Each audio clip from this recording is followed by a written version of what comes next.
에스겔 36장 1절로 21절 말씀 보겠습니다. 에스겔 36장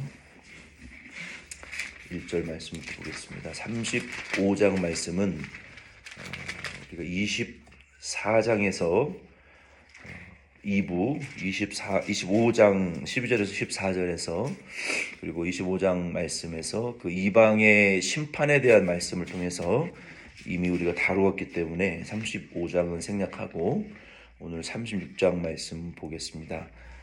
36장 1절부터 4절 같이 읽겠습니다. 신약 구약 1206페이지입니다. 36장 1절 4절 같이 읽겠습니다.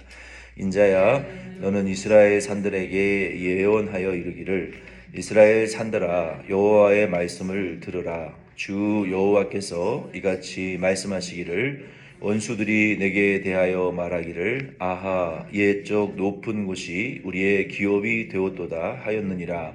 그러므로 너는 예언하여 이르기를, 주 여호와께서 이같이 말씀하시기를, 그들이 너희를 황폐하게 하고 너희 사방을 삼켜 너희가 남은 이방인의 기업이 되게 하여 사람의 말거리와 백성의 비방거리가 되게 하였도다.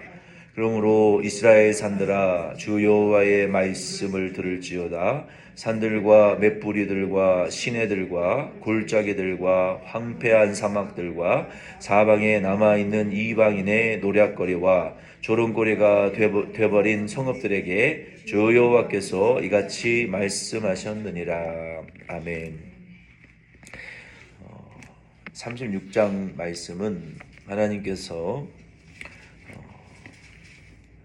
이스라엘을 그 징계하셨을 때 이스라엘이 이제 하나님께 매를 맞고 있었죠. 매를 맞고 징벌을 받고 있었을 때 하나님께서 주변 이방 나라들에게 이스라엘을 침략하고 황폐케 하도록 허락을 하셨어요. 그런데 그들이 하나님이 허락하신 그 선을 넘어서 과도하게 핍박하고 멸시했다는 거예요. 그래서 하나님께서 하나님이 정해놓으신 분량만큼만 핍박을 하고 침략을 해야 되는데 그 선을 경계를 넘어서 이스라엘 백성을 괴롭힌 그 이방인들을 하나님이 심판하시고 이스라엘은 내가 회복시키시겠다라고 하시는 말씀이에요.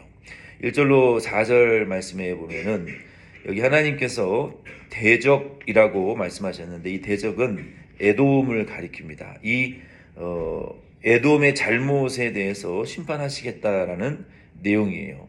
이스라엘 민족이 이 하나님의 기업으로서 존중을 받고 다른 모든 민족들에게 두려움의 대상이었어요. 하나님과 함께 할 때는. 그래서 하나님의 사랑받는 이스라엘은 하나님의 택한 백성이고 하나님은 이스라엘의 하나님이 되어주셨단 말이에요. 그런데 그들이 범죄한 이후에 하나님이 그들을 이방인의 손에 붙여가지고 징계를 받게 만드셨어요. 그리고 나라가 빼앗기게 만드셨고 그리고 성읍 전체가 황폐하게 되고 그리고 하나님 섬기던 백성이 하나님에게 징계를 받아서 하나님으로부터 세계에서 조롱받는 민족이 버림받은 민족이 되었다라고 비방을 받는 민족이 되었다는 거예요. 그러나 하나님께서 이제는 이와 같은 이스라엘의 상태가 여기 4절 말씀에 보면은 빼앗긴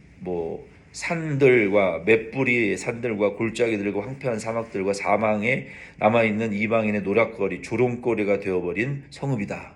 1절로 4절, 6절, 33절로 38절에 여러 차례 황폐해져 버린 사막과 같은 곳이 이스라엘 민족의 지금 상태가 되어버렸다라고 말씀하시는 거예요. 그러나 5절로 6절 말씀해 보면은 우리 5절로 6절 같이 읽겠습니다. 주 여호와께서 이같이 말씀하시기를, 내가 진실로 내 맹렬한 질투로 남아있는 이방인과 에돔 온 땅을 쳐서 멸하였노니 이는 그들이 심히 즐거워하는 마음과 멸시하는 심령으로 내 땅을 빼앗아 노략하여 자기 소유를 삼았습니다. 그러므로 너는 이스라엘 땅에 대하여 예언하되 그 산들과 맷뿌리들과 시내들과 골짜기들에 관하여 이르기를 주 여호와께서 이같이 말씀하시기를 내가 내 질투와 내 분노로 말하였나니 이는 너희가 이방의 수치를 당하였음이라. 아멘. 이 하나님의 징계를 받는 이 이스라엘 민족을, 그러니까 우리 하나님이 징계하실 때에 이방인 민족들이 덩달아 가지고 기다렸다는 듯이 비방하고 조롱하는 그런 짓은 하지 말라는 거예요. 왜 우리 부모님들이 자녀를 혼낼 때 부모님이 자녀들을 책망하고 좀 징계할 때 부모님들이 징계한다고 그 자녀를 저주하고 버리는 건 아니에요. 그렇죠? 매를 들고 때린다고 해서 부모가 자녀를 매를 들고 때리거나 징계하는데 옆집 아주머니가 오셔가지고 부모님은 세 대 때렸는데, 얇은 그 회초리로 세 대 때렸는데 옆집 아저씨는 야구방망이를 들고 와가지고 막 두들겨 팬다. 이게 이 에돔이 하는 행동이었단 말이에요. 하나님께서 아주 얇은 그 회초리로 세 대 매를 때리시는데 이 에돔이라는 족속은 이 어마어마한 무기를 들고 와가지고 이스라엘을 거의 죽도록 두들겨 팼다라는 거예요. 어느 부모가 그것을 용납하겠냐는 거예요. 하나님은 매를 들어 자녀를 때릴 때라도 하나님이 징계하시고 하나님이 회복시키시는 것이지, 다른 사람들이 간섭하고 다른 사람들이 매를 들어서 덩달아서 기다렸다는 듯이 조롱하고 비난하는 것을 하나님은 하나님의 자녀들에게 절대로 용납하지 않으신다는 거예요. 이와 마찬가지로 하나님은 이 사랑하시는 자를 직접 징계하시고, 하나님이 사랑하시는 교회와 성도들도 하나님이 매를 들어서 때리고 징계하시고 어루만지시지, 다른 이방인에게 징계하고 책망하고 이런 거 하나님 맡기시지 않는다는 것을 우리는 꼭 기억하시기를 바랍니다. 그래서 우리는 징계 받을 때 하나님이 나를 버리셨다라고 우리가 생각해서는 안 되고, 하나님이 지금 나를 징계하고 계신다. 그리고 하나님이 나를 반드시 회복시키실 것이고, 하나님이 이스라엘 백성에게, 에돔에게 하나님 막 질투하신다는 거예요. 엄청난 질투와 분노로 내 자녀를 내가 징계하는데 너 가진 게 뭔데 끼어들어서 내 자녀를 네가 더 나보다도 더 매를 들고 진노하고 때리느냐. 하나님은 이렇게 질투하시는 하나님이다라고 5절 6절에 말씀하셨어요. 마찬가지로 하나님께서는 교회도 하나님이 다스리시고 하나님이 때로는 징계하시지만 하나님이 주인이시기 때문에 교회가 세상 사람들에 의해서, 믿음 없는 자들에 의해서 놀잇감이 된다든지 조롱거리가 된다든지 하는 일은 하나님 절대로 허락하시는 하나님이 아니라는 것을 저와 여러분들은 꼭 믿으시기를 바랍니다. 그리고 우리도 절대로 믿음 없는 자들이 교회 안에 들어와서 하나님의 교회를 조롱하거나 하나님의 교회를 믿음 없는 자들의 놀이터로 만드는 일을 절대로 우리는 허락해서는 안 돼요. 하나님의 교회는 거룩한 거예요. 한국 교회가 지금 정말 문제가 뭐냐면요, 어디서 듣고 배우셨는지는 모르겠지만 저도 이제 그런 말을 가르친 적이 있지만, 건물이 교회가 아니다. 교회론을 배우기 시작하면, 특히 이민교회는 그게 강해요. 목사님, 건물은 교회가 아닙니다. 건물은 교회가 아니기 때문에 근데 그거는 반은 맞고 반은 틀렸어요. 건물이 교회가 아닐 수도 있다, 이렇게 말하면 맞아요. 그 무슨 말이에요? 건물이 교회일 수도 있고 아닐 수도 있어요. 근데 그 100% 건물이 교회다, 이 말은 틀렸어요. 근데 100% 건물은 교회가 아니다라는 말도 틀렸어요. 그게 무슨 말입니까?